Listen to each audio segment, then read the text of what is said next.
எல்லாருக்கும் வணக்கம். சில சமயம் ரொம்பவே சுவாரஸ்யமான கதைகள்லாம் நம்ம கண்ணு முன்னாடியே தான் இருக்கும். சில டிஜிட்டல் தவறுகளுக்குள்ள கூட ஒளிஞ்சிருக்கும். இன்னைக்கு நாம அப்படியான ஒரு மர்மத்தை தான் அலசி ஆராய போறோம். இத பாருங்களேன், இன்டர்நெட்ல ஏதோ ஒரு மூலையில கிடைச்ச ஒரு மர்மமான மெசேஜ். பார்த்த உடனே இது ஏதோ அர்த்தமே இல்லாத எழுத்துக்களோட குழப்பம் மாதிரி தான் தெரியுது. அரபிக், சிரிலிக், தமிழ், பெங்காலி, இங்கிலீஷ்னு பல மொழிகளோட ஒரு கலவையா இருக்கு. இதுதான் நம்ம முன்னாடி இருக்கிற கேள்வி. இந்த டிஜிட்டல் புதிர்க்கான அர்த்தம் என்ன? வாங்க இந்த டிஜிட்டல் ரகசியத்தோட முடிச்சு அவிழ்த்து இதுக்கு பின்னாடி இருக்கிற உண்மையை கண்டுபிடிக்க ஒரு துப்புரியும் பயணத்துக்கு போகலாம். நம்ம விசாரணையோட முதல் பகுதிக்குள்ள போலாம் வாங்க. இந்த வரிய ஒரு தப்பா பார்க்காம நம்மளோட டிஜிட்டல் உலகத்தோட ஒரு உண்மையான கலைப்பொருளா நினைச்சு ஆராய்வோம். இந்த மர்மமான வரியோட மூலம் என்னன்னு பாத்தீங்கன்னா, ஒரு யூடியூப் வீடியோவோட ஆட்டோமேட்டிக் டிரான்ஸ்கிரிப்ட் தான். இங்க தான் பிரச்சனையே ஆரம்பிக்குது. ஒரு மெஷின் மனுஷங்க பேசுறத புரிஞ்சுக்க முயற்சி செய்யும்போது வர குழப்பம் தான் இது. யாரோ ஒருத்தர் பேசின ஒரே ஒரு வாக்கியத்தை மெஷின் அதுக்கு தெரிஞ்ச பல மொழி எழுத்துக்களை வச்சு எழுத முயற்சி பண்ணிருக்கு. சரி, இப்போ நாம டிடெக்டிவ் வேலை பார்க்க வேண்டிய நேரத்துக்கு வந்தாச்சு. இந்த மெசேஜ நம்ம ஒவ்வொரு பகுதியா பிரிச்சு அதோட உண்மையான அர்த்தம் என்னன்னு கண்டுபிடிக்க போறோம். இதுல இருக்கிற ஒவ்வொரு எழுத்தும் ஒவ்வொரு வார்த்தையும் நமக்கு ஒரு க்ளூ தான். இந்த மர்மத்தை நம்ம புரிஞ்சுக்கணும்னா முதல்ல ஃபோனடிக் டிரான்ஸ்கிரிப்ஷன், அதாவது ஒலிப்பு படியெடுத்தல்னா என்னன்னு தெரிஞ்சுக்கணும்.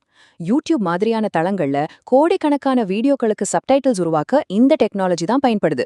ஆனா இந்த ஆர்டிஃபிஷியல் இன்டெலிஜென்ஸ் சிஸ்டம்ஸ் இன்னும் முழுசா பெர்ஃபெக்ட் ஆகல. குறிப்பா பல மொழிகள் கலந்து பேசுறதையோ இல்ல பழக்கமில்லாத உச்சரிப்புகளையோ கேட்கும்போது அதுங்களுக்கு குழப்பம் வந்துரும். அப்போ அது ஒரு ஒலிய கேட்டுட்டு அந்த ஒலிக்கு ரொம்ப பக்கத்துல இருக்கிற எழுத்த அது எந்த மொழியா இருந்தாலும் சரி எடுத்து பயன்படுத்திக்குது. இங்கேயும் அதுதான் நடந்திருக்கு. சரி, இப்போ ஒவ்வொரு துண்டா பார்க்கலாம். அந்த மர்மமான வாக்கியத்தை நாம எப்படி உடைச்சோன்னு பாருங்க. தயங்கிறது தமிழ்ல நன்றிங்கிற வார்த்தையோட தொடக்கமா இருக்கலாம். ஃபார் வாங்கிங்கிறது இங்கிலீஷ் ஃபார், அப்புறம் தமிழ் ஒலி கலந்த வாட்சிங்கா இருக்கலாம்.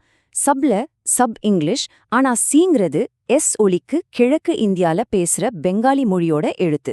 இப்படிதான் ஒவ்வொரு துண்டையும் நாம அடையாளம் கண்டுபிடிச்சோம். இதோ பாருங்க, இது ஒரு தெளிவான உதாரணம். ஆட்டோமேட்டிக் சிஸ்டம் சப்ஸ்கிரைப்ங்கிற வார்த்தையில உள்ள எஸ் ஒலிய கேட்டுட்டு அத லாட்டின் எஸ்க்கு பதிலா பெங்காலி எழுத்தான ச சோ வச்சு எழுதியிருக்கு. இது ஒலிப்பு யூகத்தோட ஒரு அற்புதமான எடுத்துக்காட்டு. இதே மாதிரி இன்னொரு உதாரணத்தையும் பாருங்க. ஃபார் வாட்சிங்கிற இங்கிலீஷ் வார்த்தைகள் அதோட ஒலிக்கு ஏத்தா மாதிரி தமிழ் எழுத்துக்களால ஃபார் வாட்சிங்னு படியெடுக்கப்பட்டிருக்கு. மெஷின் வாட்சிங்கிற ஒலிய அதுக்கு ரொம்ப பக்கத்துல தெரிஞ்ச தமிழ் ஒலியான வா கூட பொருத்தி பாக்குது. இங்கதான் மெஷினோட லாஜிக்கும் மனுஷனோட லாஜிக்கும் வெவ்வேறு மாதிரி வேலை செய்யுது.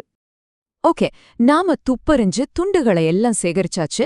இப்போ ஷெர்லாக் ஹோம்ஸ் மாதிரி இந்த துண்டுகளை ஒன்னா இணைச்சு அந்த மறைக்கப்பட்ட செய்தி என்னங்கிறத வெளிக்கொண்டு வர வேண்டிய நேரம் வந்தாச்சு.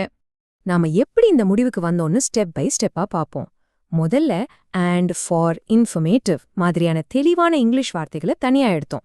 அப்புறம் சப்ஸ் மற்றும் ஃபோவாங் மாதிரி பல மொழி துண்டுகளை நாம புரிஞ்சுக்கிட்ட மாதிரி மொழிபெயர்த்தோம். அதையெல்லாம் சரியான வரிசையில அடுக்கி ஒரு முழுமையான அர்த்தமுள்ள வாக்கியத்தை உருவாக்கணும். ஏதோ இருக்கு அந்த முழுமையான செய்தி. ஆரம்பத்துல நாம பார்த்த அந்த குழப்பமான எழுத்துக்களுக்கும் இந்த எளிமையான நமக்கு நல்லா தெரிஞ்ச வாக்கியத்துக்கும் உள்ள வித்தியாசத்தை பாருங்களேன். அப்போ இவ்ளோ பெரிய மர்மத்துக்கும் காரணம் ஒரு சாதாரண யூடியூப் வீடியோவோட கடைசியில வர இந்த கோரிக்கை தான். ஆச்சரியமா இருக்குல்ல? இந்த ஒரு வாக்கியத்தை நாம புரிஞ்சுக்கிட்டது நம்மோட பரந்த டிஜிட்டல் உலகத்தை பத்தி நமக்கு என்ன சொல்லுது? வாங்க நம்ம விசாரணையோட கடைசி பகுதிக்குள்ள போகலாம். இந்த சம்பவத்தை வெறும் டெக்னிக்கல் தப்புன்னு மட்டும் பார்க்க முடியாது. இது இன்டர்நெட்ல எப்படி மொழிகளும் கலாச்சாரங்களும் ஒன்னோட ஒன்னு கலந்து புது புது வடிவங்கள் எடுக்குதுங்கிறதுக்கு ஒரு சிறந்த எடுத்துக்காட்டு. இது டிஜிட்டல் யுகத்தோட உலகளாவிய உரையாடலோட ஒரு அழகான பிரதிபலிப்புன்னே சொல்லலாம். நம்மளோட பகுப்பாய்விலிருந்து உருவாக்குன இந்த வரைபடம் அந்த ஒரே ஒரு வரியில எத்தனை மொழிகள் கலந்திருக்குன்னு தெளிவா காட்டுது. இங்கிலீஷ், தமிழ், பெங்காலி, அரபிக், சிரிலிக்குன்னு 5 விதமான எழுத்து முறைகள் ஒரு சின்ன வாக்கியத்துல பின்னி பிணைஞ்சிருக்கு. இது இன்டர்நெட்டோட பன்மொழித்தன்மையை ரொம்ப அற்புதமா விளக்குது. இந்த சின்ன விசாரணையிலிருந்து நம்ம கத்துக்க வேண்டிய முக்கியமான பாடங்கள் இதுதான். மெஷின்கள் இன்னும் நம்மள புரிஞ்சுக்க கத்துக்கிட்டு தான் இருக்கு. மொழி தடைகள் இருந்தாலும் அர்த்தமுள்ள தகவலை பரிமாறிக்க முடியுங்கிறதுக்கு இது ஒரு சாட்சி. இன்டர்நெட்டுங்கிறது மொழிகள், கலாச்சாரங்கள், டெக்னாலஜி எல்லாமே சந்திக்கிற ஒரு உண்மையான சங்கமம். சில சமயம் இது மாதிரியான தப்புகள் கூட ஒரு செய்தியை பகிர்ந்துக்க நினைக்கிற ஒரு மனுஷனோட முயற்சியை தான் காட்டுது. கடைசியா இந்த சிந்தனையை தூண்டுகிற கேள்வியோட இந்த பயணத்தை முடிக்கிறேன். நாம தினமும் அனுப்புற வாங்குற கோடிக்கணக்கான டிஜிட்டல் மெசேஜுகள்ல இத மாதிரி எத்தனை அழகான ஆக்கப்பூர்வமான கருத்துக்கள் சரியான மொழிபெயர்ப்பு இல்லாம தப்பா புரிஞ்சுக்கப்பட்டு காணாம போகுது. யோசிச்சு பாருங்க.